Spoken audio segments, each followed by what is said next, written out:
여러분 안녕하세요. 메리 크리스마스. 이게는 너무 이르긴 합니다만 그래도 기분을 좀 내봤습니다. 여러분, 제가 여러분께 선물을 드려야 하지 않겠습니까? 산타 아줌마로 할까요? 그래서 제가 아는 지식으로 여러분에게 전달할 수 있는 것은 부동산 또 이야기이지 않겠습니까? 그래서 여러분께 앞으로 우리가 관심을 갖지 않으면 후회할 것 베스트 3에 대해서 말씀드리는데요. 그 안에서도 용산, 서울 안에서도 용산구 안에서 우리가 관심을 갖지 않으면 후회할 지역 베스트 3 지금부터 들어가 보겠습니다. 여러분, 그 지표를 삼기 위해서는 우리가 아파트 가격부터 좀 알아볼 필요가 있어요. 현재 있는 아파트, 위치에 있는 아파트들과 그 주변 지역들을 살펴보면은 앞으로 어떻게 우리가 그 가치가 올라갈지가 보이는데요. 그래서 제가 용산구에서 인근에 있는 몇몇 되지 않는 아파트지만 제가 그 아파트 가격을 살짝 살펴보면서 그리고 지형적인 부분까지 같이 보태졌을 때 향후 어떻게 순위가 정해지고 이곳을 하지 않았을 때 후회할 수도 있다 라는 생각이 드실지 지금부터 들어가 보겠습니다. 서울 안에서도 용산구는 여러분 너무 잘 알고 계시겠습니다만 서울의 한 복판에 이렇게 위치해 있는 한 가운데의 노른자이인 거는 너무 잘 아시고 계시죠. 하지만 그 이외에 이 용산 안에서도 세부적으로 들여다보면요. 또 순위가 정해지고 있습니다. 그래서 여러분께 그 순위가 왜 그렇게 정해지는지도 말씀드리고 그리고 앞으로 어떻게 진행이 되어 가는지에 대해서도 지도를 보면서 좀 정확히 들어가 보겠습니다. 전체 우리가 용산을 이렇게 보시면 편합니다. 다 좋아 보이죠? 어디 어떻게 되고 있다 그러면 다 좋아 보입니다. 그렇지만 좀 더 자세히 우리가 들여다볼 필요가 있죠. 동서를 나누는 축을 한번 만들어 보시겠습니다. 그 중심축은 바로 이 6호선이라고 볼 수 있는데요. 6호선에 이렇게 공덕역에서 효창공원역을 지나 삼각지역 그리고 녹사평역 이태원역 이렇게 지나가죠. 이렇게 중심을 좀 잡아보시면 가로 세로를 나눠볼 수가 있겠죠. 북측에 서쪽 섹터가 있습니다. 그리고 북쪽에 동쪽 섹터가 있죠. 그리고 남쪽에 서쪽 섹터가 있고 그리고 이렇게 보시면 이렇게 동쪽 섹터 이렇게 넷으로 나눠서 보신다고 하면 상당히 편하게 우리가 나눠 볼 수가 있어요. 그래서 그 지역적으로 이렇게 나눴을 때 여러분 이 안에서 지금 편차가 발생을 하고 있고 앞으로의 향후 가치도 미뤄 볼 수가 있는 점들이 여러 가지가 있습니다. 일단 부동산에 있어서는 제가 항상 여러분께 말씀드리지만 부동산은 어떻습니까? 항상 지형이라고 하는 지리적인 전체 입지하고는 좀 다르죠. 지형과 입지는 다르잖아요. 입지는 전체 제가 처음에 말씀드린 것처럼 서울의 가장 중심축에 위치해 있습니다. 그리고 그 안에서 지형을 좀 살펴보실 필요가 있다라는 말씀을 드리는 거예요.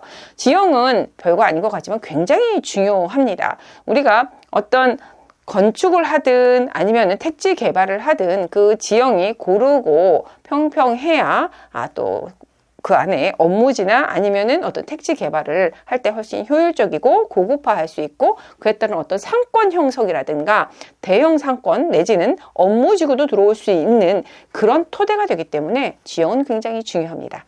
6호선 라인의 상단이죠. 이 북쪽을 보게 되면은 이 남산을 보시면 남산을 따라서 원래 전체 고등선들이 이렇게 산으로 다 이루어져 있습니다. 이렇게. 원래 산이었던 곳이다 라고 보시면 되고요. 그곳을 주택지로 해서 이렇게 좀 들어가게 되다 보니 약간 달동네처럼 그렇게 되는 지역이 되었죠. 그리고 그 산은 항상 정상이 남산 타워가 있는 곳이니 그만큼 내려왔을 때 등고선들 굉장히 가파르게 이루어지고 그거보다 만만하긴 하지만 이 위쪽 북쪽 쪽은 대부분 언덕이기 때문에 다 이렇게 구릉지로 되어 있는 게 특징이죠. 이런 지형적인 부분에 있어서 앞으로 이곳이 어떤 상업지가 들어온다거나 아니면 업무지가 들어온다거나 고급화된 대형 단지라기보다는 조금은 언덕을 이용한 우리가 좀 예를 든다고 하면은 옥수의 옥수 리버젠 한번 가보신 분들이 있나요? 다랭이 마을 한번 가보셨습니까? 다랭이 마을 가면은 이렇게 산을 이렇게 깎아서 산을 깎아서 요철처럼 해서 이렇게 단계별로 해서 논둑을 만들어서 물이 나가지 않게 만들었죠. 그래서 논을 다랭이 마을에 가면은 쫙 등고선이 보일 정도로 아름다운 풍경이긴 합니다만, 그렇게 우리가 아파트 단지를 지은다고 하면은 그런 식으로 조금 지어야 되는 다랭이 형식으로 지어야 되기 때문에 고급스럽게 펼쳐진 그런 단지라기보다는 그거하고는 좀 차별이 될 것 같습니다. 그래서 좀 한계가 있다라는 생각이 들고요. 그래서 그런 부분에 있어서 이제 단지가 들어오는 것, 그리고 주변에 편의시설이 들어오는 거에 대해서도 어떤 고급 백화점이나 아니면은 고급 무슨 뭐 스포츠 센터 이런 것들이 사실은 이런 언덕 구릉지에 들어오기는 쉽지가 않습니다. 또 대형 건물이 될 테니까요. 그렇게 봤을 때는 제가 말씀드린 이 상층부는 택지 전용이라고 볼 수가 있어요. 그러니까 주택지가 들어오는 주택지 전용이다라고 볼 수 있겠습니다. 이게 참 재미있는 게요. 지금 이 서쪽 편 상당부하고 그리고 이렇게 제가 좀 살짝 표시를 해놓을게요. 이 동측 편 하단부하고 대칭이다. 저보고 저는 동측하고 그 다음에 하단에 서측하고 좀 이렇게 대칭이다라고 좀 말씀을 드릴게요. 흐름이 그렇게 보이거든요. 그 이유를 말씀드리겠습니다. 지금부터 잘 들어보세요. 지금 택지 전용인 이 구릉지로 이루어져 있기 때문에 이 두 지역은 택지 전용이라고 말씀을 드렸습니다. 그렇다면 어차피 주택지로 거듭나서 괴롭게 어떤 아파트 단지가 형성되었다고 했을 때 말이죠. 일단은 우리가 사업성이라는 부분으로 좀 가야 되는 데 있어서 어떤 사업 진행을 볼게요. 앞으로의 고급 주거 단지가 되느냐의 부분도 있지만 이것이 사업이 잘 진행될 수 있느냐라는 부분에 있어서 지금 이 서쪽 편 같은 경우에는 공덕 일대가 이미 뭐 레미안부터 해서 레미안 공덕 유명하잖아요. 그래서 이 택지 전용 지역입니다. 이미 택지 전용 지역으로 다 형성이 되어 있는 지역이 바로 뭐 서울 센트럴 자이가 가장 최신 아파트이기도 하고요. 모두 다 아파트 단지라고 보셔야 됩니다. 이쪽, 서쪽, 마포구 일대가 이렇게 아파트 단지고요. 그것이 그대로 밀려오면서 요번에 그 서계 쪽에 보면은 서계 그 다음에 공덕 일대 그리고 청파 2구역 일대까지 해가지고 모두 신통이 이렇게 선정이 되었죠. 그럼 여기도 다 아파트 단지. 이렇게 여기도 아파트 단지. 여기도 다 아파트 단지들이죠. 이렇게 보면은 이렇게 아파트 단지로 둘러싸여 있는 속에서 숙대가 가운데 있죠. 그리고 요 하단 쪽 청파 2가 요 하단 쪽이 지금 조금 남아 있어요. 이렇게 하단 쪽, 요 일대. 여기가 이제 청파 2가고요. 청파 2가. 이렇게 되고, 지금 신통 연번동의서를 받고 있는 중입니다.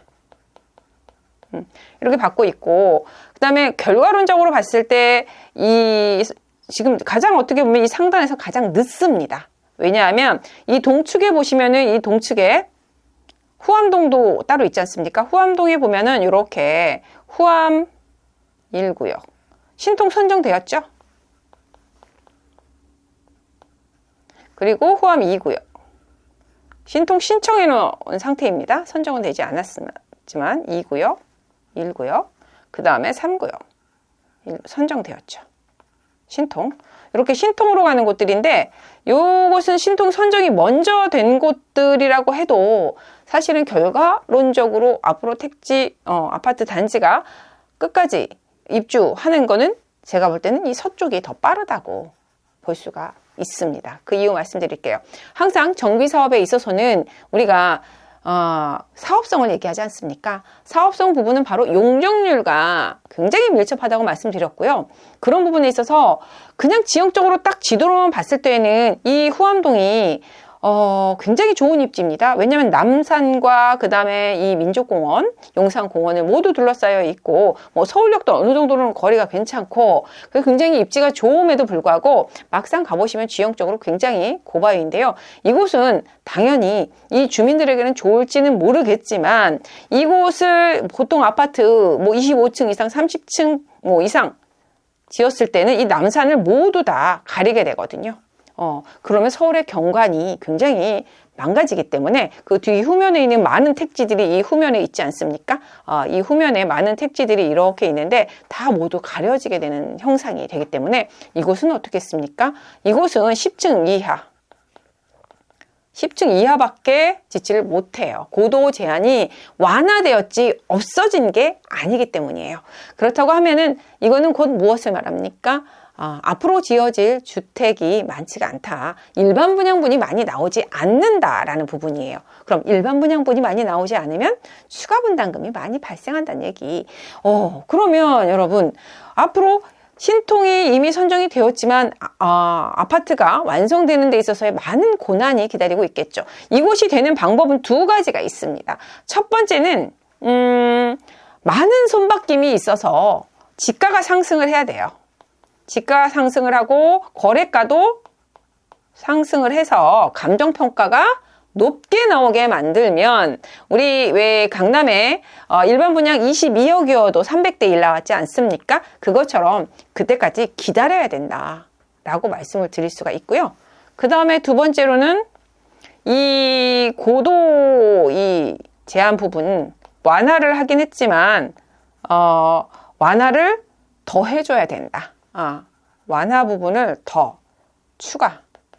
추가해줘서 세대수를 높인다든가 이 두 가지입니다. 근데 그게 쉽지는 않죠. 기다려야 되는 시간이 필요하기 때문에 제가 입지적으로 그냥 볼 때는 녹지도 많고 어느 정도 역세권에도 속하고 그리고 이미 신통도 선정이 돼서 좋다고는 하지만 이런 부분이 있습니다. 이거 지형 때문입니다. 여기가 그렇게 고바이고 언덕이 아니라고 하고 이 남산 밑자락이 아니라고 했다면은 벌써 됐어요. 노후도가 가장 극심하기 때문에 벌써 됐어야 하는 곳이고요. 그리고 이런 역과 그 다음에 업무지에 굉장히 인근이지 않습니까? 위에 종로이고요. 종로라는 곳은 지금 주거지가 굉장히 부족해서 세운상가 일대도 주택지를 넣으면서 일부 업무지를 넣기도 하는데 시급합니다. 그럼에도 불구하고 빠르게 가기는 어렵다. 배후 주거지가 될 수 있거든요. 종로의 배후 주거. 서측 부분은 지금 그럴 게 하나도 없어요. 제가 당위성에 대한 말씀을 드렸죠. 종로의 배후 주거지로도 굉장히 좋은 입지다라고 나란히 있지 않습니까? 데칼코마니로. 그렇기 때문에 굉장히 좋은 입지예요. 이 입지들이. 그런데 동호암 쪽은 지형적인 부분 때문에 굉장히 늦어진다고 했지만 이쪽은 여기도 약간은 고바이긴 합니다. 언덕도 많고. 그렇지만 이제 그게 다르죠. 여기는 층을 뭐 25층 이상 올린다고 해도 그 경관 관리라든가 이런 부분에 있어서 뭐 건축 영향 평가라든가 이런 부분에 있어서는 이미 뒤 후면이 다 아파트 단지이기 때문에 걸릴 것이 없어요.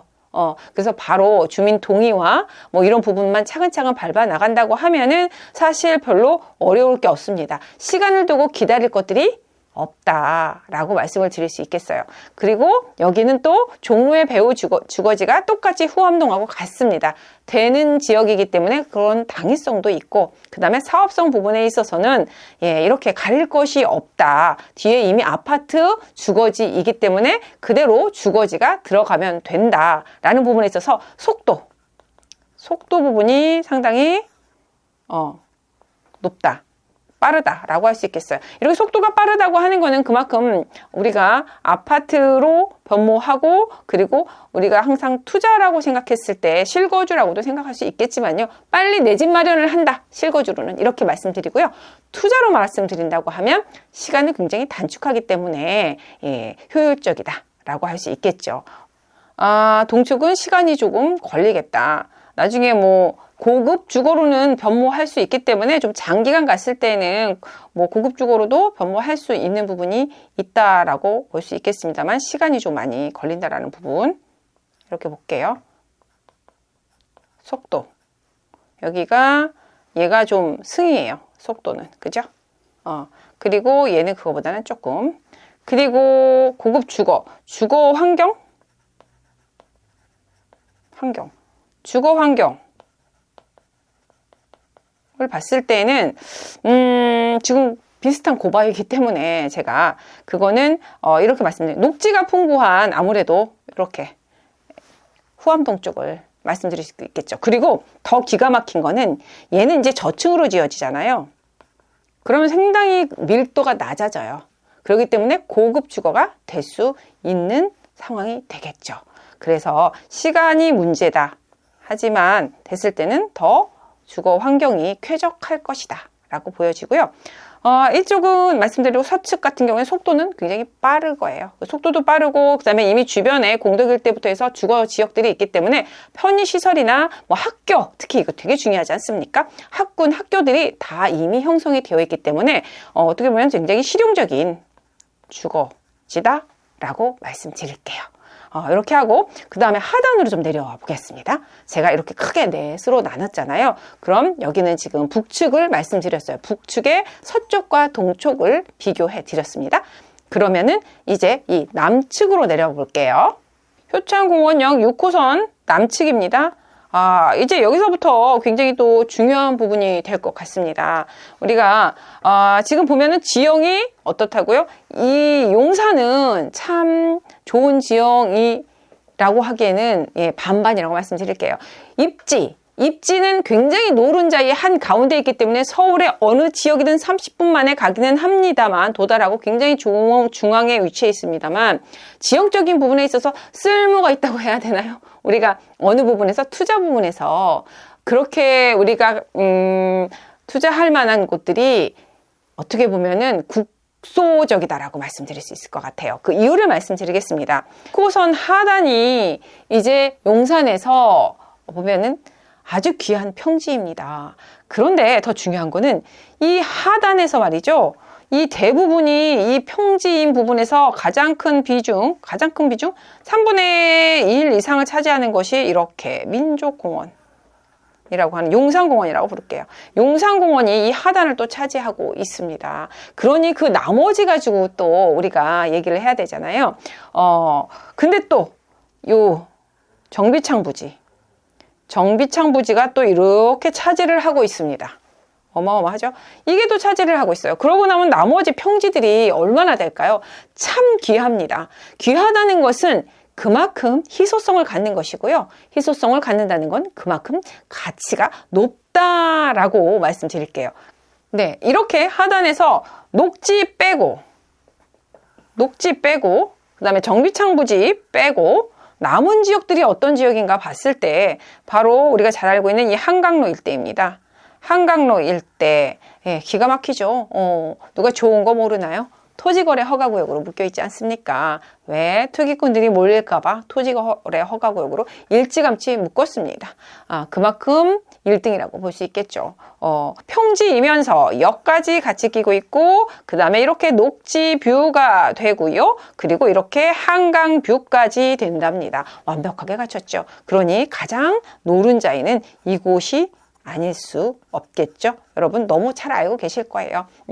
그리고 그렇다면 이 정비창 부지와 그리고 이 녹지, 한강 뭐 이런 것들에서 그래도 또 한번 정비창 부지 그리고 평지여서 또 편의시설과 업무시설 그리고 뭐 쇼핑센터 이런 것들이 들어올 만한 고급 주거지가 될 수 있는 곳은 또 어디일까 좀 살펴볼 필요가 있죠.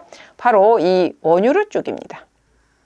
이렇게 쭉 원효로를 직행을 하게 되면요. 한강을 맞닥뜨리고 한강을 건너는 원효대교를 건너게 되면 바로 여의도입니다. 업무지가 바로 앞에 위치해 있죠. 그러면서 이렇게 중요한 국제 업무지구가 들어오는 2025년 착공이 들어가는 정비창 부지가 이렇게 원효대교를 바로 직결해서 끼고 있는 곳이죠. 이것도 평지입니다. 그래서 여러분 지금 주거지로는 요 원효로 3가 일대, 그 다음에 원효로 4가 뒤쪽으로, 그리고 원효로 뭐 2가 이렇게까지가 평지라고 말씀드릴 수 있어요. 이렇게. 그래서 요 일대들 뭐 정비 사업들을 하고 있는데 현재는 제가 이렇게 좀 비교를 할게요. 동서로 비교를 했을 때 지금 여기는 너무 어마어마하게 올랐어요. 한강로 쪽은 너무너무 많이 가격 상승을 했습니다만 키 맞추기를 한다는 거 혹시 들어보셨습니까?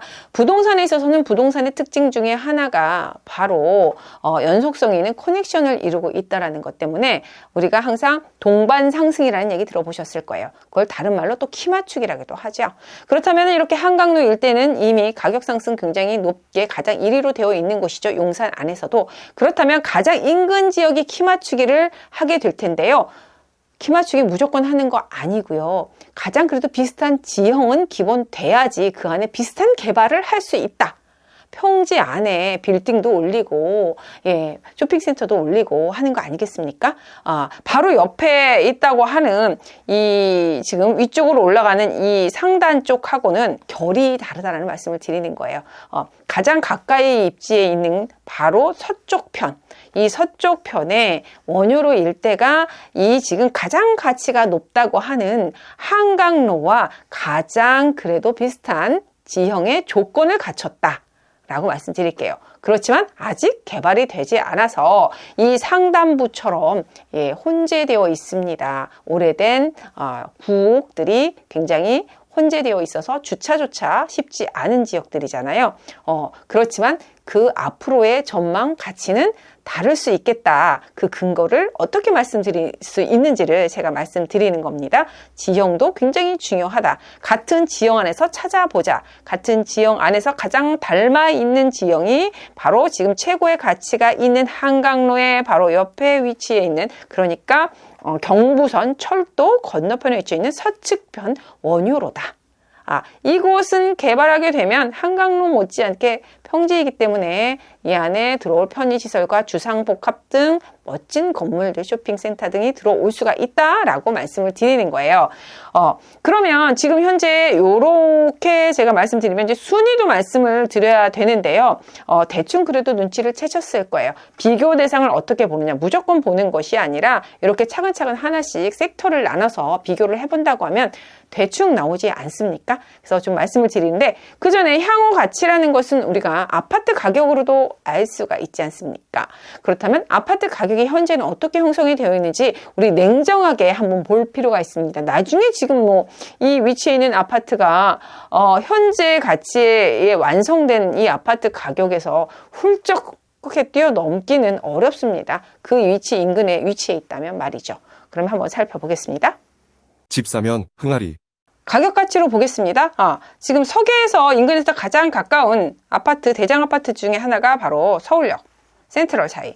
서울역 센트럴 자이 같은 경우에는 지금 2017년이니까 불과 한 7년 됐나요? 그리고 지금 세대 수는 전체 보면은 1341세대 대단지이지 않습니까? 그래서 대장 아파트로 봤을 때 전체 8사 같은 경우에는 한 20억 정도 하는 것으로 나와 있습니다. 지금 여기서는 18억 6,500이라고 했는데 실거래가 20억 찍혀 있었기 때문에 제가 확인했습니다. 그래서 이렇게 가격이 신축일 때 한 20억 전후다라고 보시면 될 것 같고요. 그리고 우리가 또 살펴볼 수 있는 거는 좀 하단으로 내려와서 중간쯤에 보시면은 최근 아파트 중에 대시양 포레가 있습니다. 대시양 포레 같은 경우에는 지금 청파 2가 정도에 위치해 있습니다. 1가와 2가 사이에 위치해 있는데요. 지금 세대 수는 얼마 안 됩니다. 384세대밖에 되지는 않습니다만 그래도 7개동이고 2022년이니까 2년밖에 되지 않았어요. 그런데 전체 가격이나 이런 거는 보면은 한 15억 전후다 보시면 돼요. 전 8사 기준으로 말씀드리는데 가격이 15억 전후다 이렇게 보시면 되고요. 지금 이 지역들이 대형 단지로 한꺼번에 좀 들어가지 못하는 게 조그마한 단지들로 형성되는 이유는 말씀드린 대로 구릉지이기 때문에 그 지역을 쫙 다 토목공사하기가 어려워서 그렇게 작게 좀 들어간 상황입니다.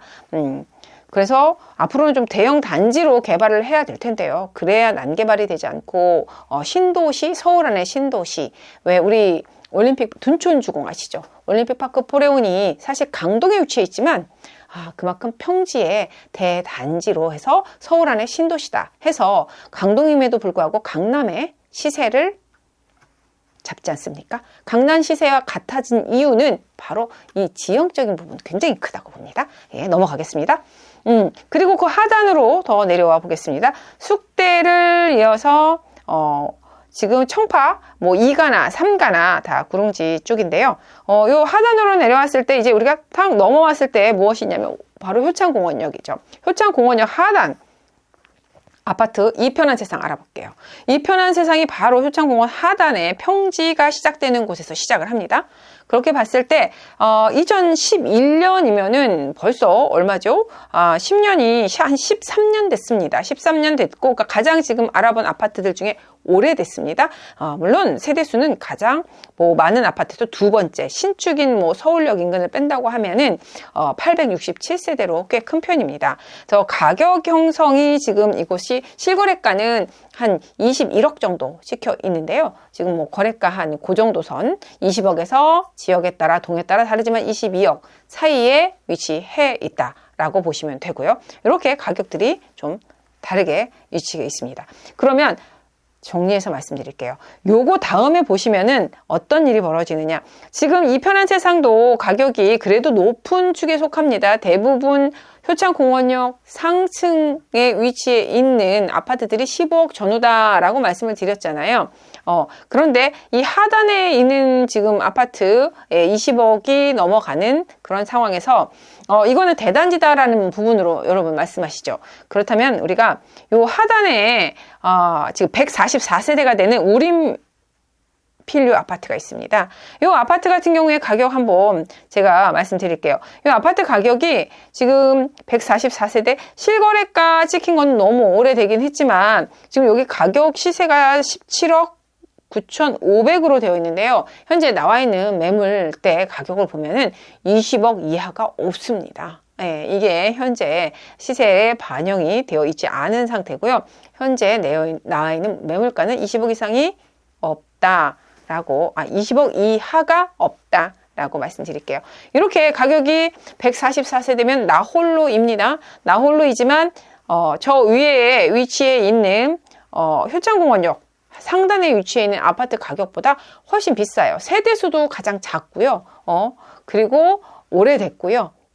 그리고 별로 우리가 알아주지 않는 어떻게 보면 시공사이죠. 메이커라고 얘기하죠. 그런 부분에서도 많이 달리지만 가격은 훨씬 더 높다. 그것은 무엇을 반영했을까요? 항상 여러분께 말씀드리지만 부동산은 미래 가치를 반영해서 현재 가치가 나온다라고 말씀드리죠. 현재가 아닙니다. 미래에 이곳이 어떻게 변할지를 이렇게 한번 대표적으로 상징적으로 이렇게 말해주고 있다라고 말씀드릴 수 있겠습니다. 즉 유림필류는 이보다 더한 큰 가치를 갖게 될 것이기 때문입니다. 그렇다면 비슷한 가치가 어떻게 변모하는지는 또 이렇게 보시면 이 우림필류는 분명히 국제업무지구가 이렇게 들어서게 되면서 개발이 되게 될 텐데요. 재건축을 하겠죠. 재개발이든. 그런데 지금 그것이 완성됐을 때 뭐 주상복합은 아닙니다만 이렇게 주상복합들 한번 볼게요. 센트럴파크 이건 다 완성된 모습 아니겠습니까? 그 완성된 모습의 가격은 얼마나 될까요? 지금 2020년이면 한 4년 됐고요. 세대수는 1140세대입니다. 그 가격 보면은 20억 이하가 없네요. 지금 25억도 없습니다. 지금 38 가장 작은 평형대가 지금 28억 정도 하거든요. 그렇기 때문에 여러분 이렇게 가격의 흐름이 보이십니까? 이게 앞으로의 미래 가치를 반영한다고 보시면 됩니다. 그래서 입지가 굉장히 중요하다고는 하지만 입지 안에서 또 자세히 봐야 될 것이 지형이다 라고 보시고 바로 커넥션이라고 하는 연속성, 부동산의 특성 중에 연속성에 의해서 동반 상승, 지가 상승이 되는 것들이 이렇게 흘러갈 수 있다라고 보면 되고요. 이제 마지막으로 마무리하겠습니다. 여러분 그렇다면 순위가 정해진다. 어디가 더 좋다 빠르다 아니 어디가 더 좋다 나쁘다라는 게 아니라요. 앞으로 미래가치 상승 부분으로 얘기할게요. 어떤 속도 부분도 있을 수 있겠습니다만 미래가치 상승 부분이 굉장히 중요하잖아요. 그래서 그렇게 봤을 때 제가 좀 순위를 좀 정한다고 하면은 뭐 당연히 여러분 아실 거예요.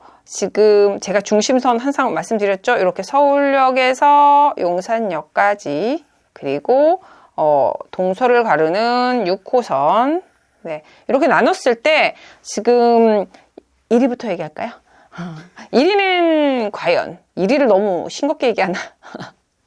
네, 지금 1위는 당연히 요 한강로 일대입니다. 한강로가 당연히 1위일 수밖에 없겠죠. 말씀드린 대로 모든 조건을 다 갖췄다. 이미 형성된 아파트 가격 상승도 당연하다라고 보실 수 있겠고요. 그 다음에 2위 어딜 것 같습니까? 여러분 제 지금까지 얘기를 잘 들으셨다고 하면은 2위 아마 맞추실 수 있을 것 같은데요. 당연히 원유로 2가입니다. 2위라고 말씀드릴게요. 제가 데칼코마니처럼 같은 참 닮아있는 지형이다 라고 말씀을 드렸잖아요. 그러면 그 위에 이제 바닥이 베이스가 잘 돼 있으면 그 위에 포장하기 굉장히 좋잖아요. 그거하고 같습니다. 그 위에 어떤 형태로 짓든 베이스가 잘 되어 있기 때문에 반듯하게 잘 올라갈 수 있다. 잘 그려질 수 있다. 앞으로의 그림이, 도시 그림이 말입니다. 그리고 3위. 이거는 뭐 호불호가 있을 수는 있지만 저는 뭐 장기적으로 본다면은 호암동 좋습니다. 장기적으로 볼 때는 고급 주거가 갔을 때 최고이긴 한데요. 그래도 현실적으로 개발이 돼서 우리가 주거 지역으로 편의시설과 함께 조금 당장 이용할 수 있는 실효성 부분에 있어서 실용성이라고 할게요. 그런 부분에 있어서 저는 3위. 우리가 또 개발 투자하거나 관심 가지셨을 때 그 투자한 것도 좀 회수하는 시간도 좀 생각해야 되니까 제가 이렇게 한번 잡아보겠습니다. 한강로 일대 1위, 2위는 원효로 일대, 그리고 3위는 바로 서계와 청파 1, 2, 3가로 꼽겠습니다. 긴 시간 잘 들어주셨죠? 여러분, 자, 이제 마무리를 할까 하는데 한번 생각해 보셔야 될 부분입니다.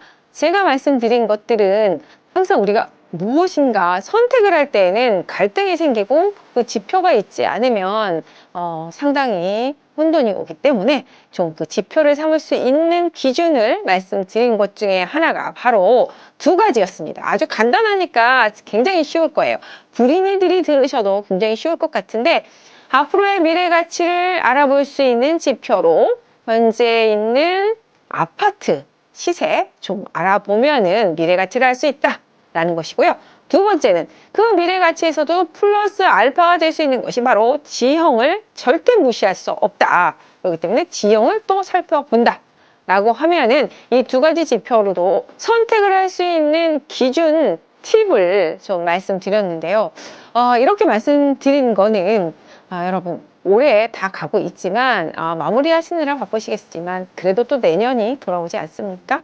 이렇게 돌아왔을 때 또 새롭게 시작을 하고 또 눈여겨봤던 투자 하시려는 분들도 많을 텐데 그럴 때 한번 요긴하게 한번 이용해 보시고 이번에도 성공 투자 기원하겠습니다.